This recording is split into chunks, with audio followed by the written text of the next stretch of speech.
నమస్కారం సద్గురు. ఎవరు మాట్లాడుతున్నారు? కాలం సాపేక్షమైనదైతే మనం కాలంలో ప్రయాణం చేయొచ్చా?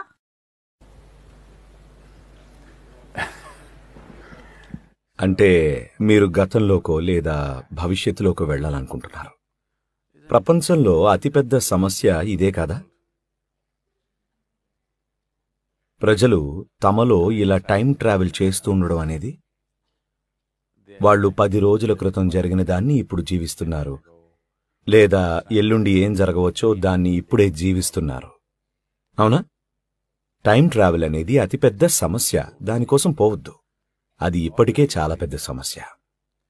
కానీ మీరు అడుగుతున్నది అది కాదు. గతంలో ఏం జరిగిందో మీరు తెలుసుకోవాలనుకుంటున్నారు, లేదా రేపు ఏం జరగబోతుందో మీరు తెలుసుకోవాలనుకుంటున్నారు.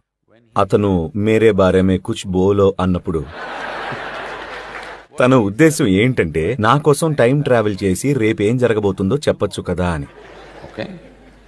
అవును, అదే అతను అడుగుతున్నది.